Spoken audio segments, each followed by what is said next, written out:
alaikum all of you. Today I am start section 19 of Specific Relief Act 1877. Power to avoid compensation in certain cases.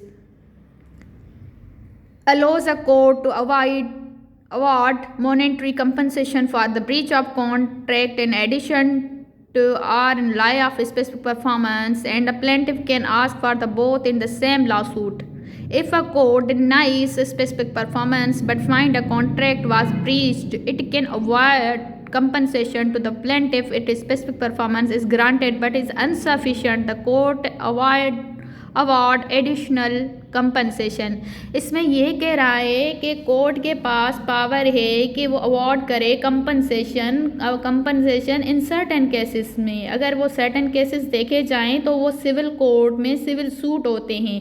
Let suppose plaintiff का कोई भी case discharge हुआ है तो court have a discretion power to award a compensation.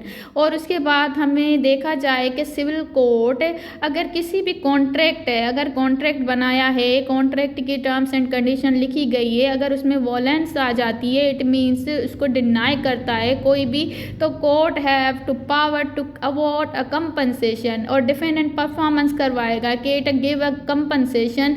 और उसके बाद court have in additional go to court to award a compensation. If any party we want to seek compensation, then court is bound to amount give up compensation. और उसके बाद हमें देखा जाए कि हमारे ये जो नीचे जो पॉइंट्स आ गई हैं कि ये ड्यूल रिलीफ क्या होता है। A person sewing for the specific performance can also seek compensation for the breach of same suit. अगर किसी भी सेम सूट में कोई भी हमने ब्रीच कर दी है या हमने कोई भी स्पेसिफिक परफॉर्मेंस में कोई भी कंपनसेशन लेना है तो then court give it's a mandatory.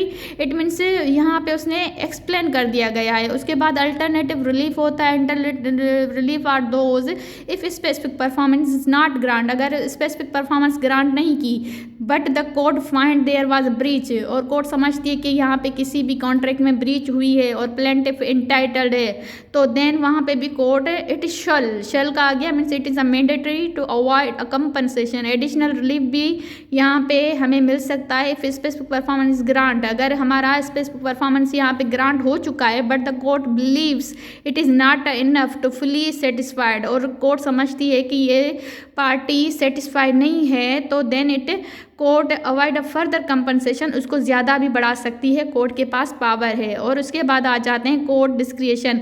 और the court has the discretion to decide on the amount और मैनर्स ऑफ कंपनसेशन। कोर्ट की डिस्क्रिशन पावर है जितनी भी अवॉर्ड करना चाहे, जितना भी लॉस देना चाहे, जितना भी कंपनसेशन फाइंड आउट करना चाहे। Basic of compensation, the term compensation is understood the contents of damage. अगर ये हम कंपनसेशन देखें तो कंपनसेशन किस चीज़ की मिलती है, किसी में डैमेज हुआ होगा, किसी का लॉस हुआ होगा, जो हमारे 73 ऑफ कॉन्ट्रैक्ट एक्ट 1872 में बताया गया है। Now if any question regarding that section we can ask and like and comment.